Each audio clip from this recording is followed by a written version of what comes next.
Welcome to the deep dive.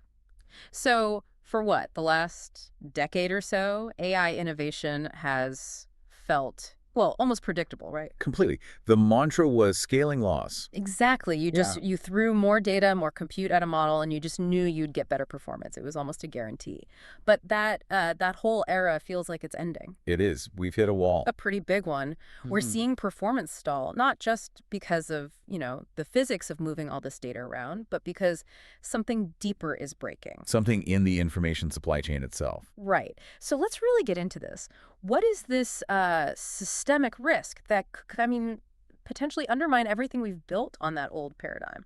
The risk is something called model collapse. Okay. And it's really, at its core, it's a crisis in information theory. So what does that look like? Well, the classic analogy is a photocopier. You make a copy. And then you copy the copy. Right, and you do that over and over and over again. Hmm. Each time, you lose a little bit of definition, a little bit of detail. It gets blurrier. Until it's just a gray smudge. Exactly, a gray smudge. That's what happens when generative models train on data from other generative models. They're basically photocopying their own reality. So they're poisoning their own well. Perfectly put. They poison themselves with this smoothed out synthetic data until they just collapse into this bland homogeneity. They lose touch with the real world.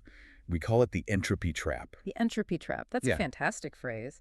And a scary one. It makes the old playbook just get more data completely obsolete. Really obsolete. So if volume isn't the answer anymore, what's the new game? What's the new strategic high ground? The advantage has pivoted. It's not about big, clean commercial data sets anymore. The real value is in finding novel human data sources that are, well, messy, chaotic, high entropy. That feels so counterintuitive. It is. So our mission in this deep dive is to figure out why the industry's obsession with clean data is actually making things worse, and why all that messy human stuff is suddenly the most valuable resource we have. That absolutely flips the script. Yeah. So if the whole internet is becoming this, artificial hive mind of AI talking to AI, how does that actually make the models dumber? It's all about the erosion of variance and entropy. Okay, entropy. In information theory, that's just unpredictability, right? Yeah. Complexity. Exactly. Human language is full of it. It has these jagged edges, nuance, sarcasm, things that are hard to predict. That's high entropy. And models don't like that. By their very nature, no. Generative models are designed to find the average, the mean of a distribution. They smooth things out. So when they train on synthetic data, they're learning from something that's already been smoothed. A summary of a summary. A summary of a summary. And every time you do that, you lose more and more variance. So what's being forgotten in that process? If it's always looking for the average answer, what's it leaving behind? It's forgetting the tails of the distribution. The outliers. The outliers, yeah. Think of a bell curve. The big hump in the middle is the common stuff, the cliches, the answers you've heard 1,000 times. The long, flat tails, that's where the interesting stuff is. The specialized jargon, the creative ideas. Right, the weird cultural references, the complex metaphors. As the models keep training on their own output, they forget how to generate anything from the tails. They just get stuck in the middle, producing these bland, statistically probable, and ultimately really dull responses. It's like its connection to the messy, surprising reality just fades. It completely atrophies. Okay, this is where it gets really fascinating, especially for anyone in data strategy. For years, the gold standard was clean data. So why is that obsession now seen as creating what did the sources call it, a fragility trap? Yeah, and that's just a fundamental mistake in how we've been thinking about it. It's a Yeah. holdover from old school software engineering. Where clean code is everything. Exactly. But with machine learning, when you aggressively clean your data, you're throwing out the very noise that teaches the model how to be robust. So you create these perfect curated benchmarks. You do. Images where the cat is perfectly centered, text with perfect grammar, but that creates this huge gap between the lab and, well, wild reality. Where things are messy, there's sarcasm, typos, people interrupting each other. All of it. A model trained only on pristine data just breaks when it hits the real world. It never learned how to handle friction. And it's not just a technical problem, is it? There's a cultural failure baked into that cleaning process, too. Oh, absolutely. We have to talk about weird bias. Western, educated, industrialized, rich, and democratic. Right. And it's not just that the data sets overrepresent those groups. It's that the cleaning algorithms themselves actively filter out other cultures. How so? Well, these pipelines are designed to flag low quality or toxic content, but those filters often end up flagging, say, minority dialects or non-standard English as low quality. So, in the name of cleaning, you're just erasing huge chunks of human experience. You're erasing voices. You end up with a model that's great at sounding like an educated professional from North America, but is pretty useless at understanding global conversations. And I read that even with something huge like Common Crawl, a lot of the best information is behind paywalls, so the crawlers are just left with the most polarized, lowest common denominator stuff. That's a huge problem. High-quality neutral journalism walls itself off. What's left is the fire hose of low-effort, hyper-partisan content. So the very foundation is already skewed. So if every major player is drawing from these same flawed, clean pools of data, what does that mean for business, for the economics of AI? It means there are no moats. No competitive advantage. None. If everyone is using the same commodity data, the models all start to look the same. The only way to win is to spend more on compute. It just becomes a capital game. But messy data is different. Messy, proprietary, high-entropy data is non-substitutable.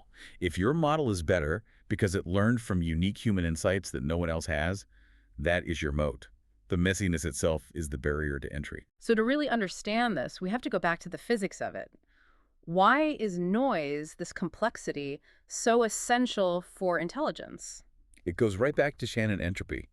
If you give a model clean, low-entropy data, you're just confirming what it already knows. It's shallow learning. It's just memorization. But messy data forces it to think. It forces it to build a much more complex, internal model of the world. It can't just memorize the clean answer.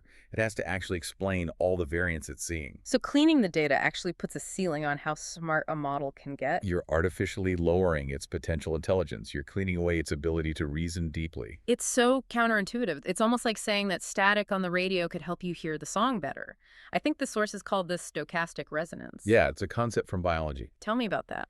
With really weak signals in a biological system, sometimes a little bit of background white noise can actually boost that signal just enough to get it over the detection threshold. The noise makes the system more sensitive. So messy data does the same for an AI. It does. It stops the model from just locking onto the big, obvious features. It forces it to pay attention to the subtle, nonlinear patterns. That's where true robustness comes from. Which makes sense. If all you ever see are softballs, you never learn how to hit a curveball. The biggest risk is forgetting that long tail of complexity you mentioned. Exactly. The real world isn't a bell curve. It's a power law. There's a long, long tail of events. And commercial data just captures the head, the common stuff. Right, the 80%. But all the value, all the risk is in the tail. Take a self-driving car. Training it on 1,000,000 miles of sunny, empty highways is basically useless for survival. It needs the tail data, the blizzard, the deer jumping out, the confusing construction zone. It needs the black swan events. Mhm. If your model has forgotten the tail, it's brittle. It will fail when reality gets real. Okay, let's pivot a bit from the physics to the anthropology of it all. There's this concept of thick data. What is that, and what does it give you that big data can't? It's a brilliant distinction.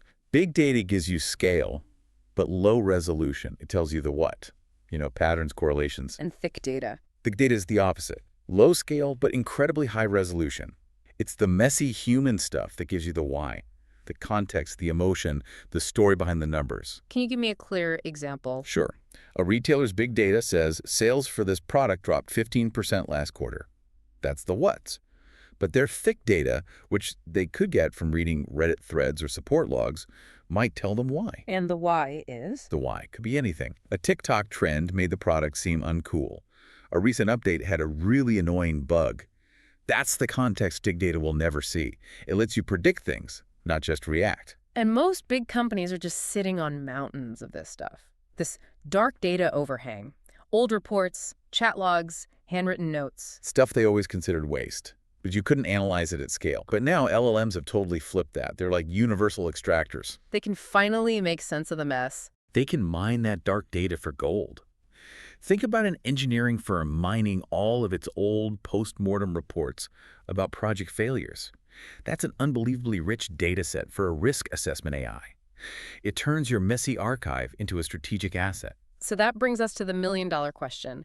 If we need this messy, high-entropy data, where is the best stuff right now? Where can we find data that shows how people reason?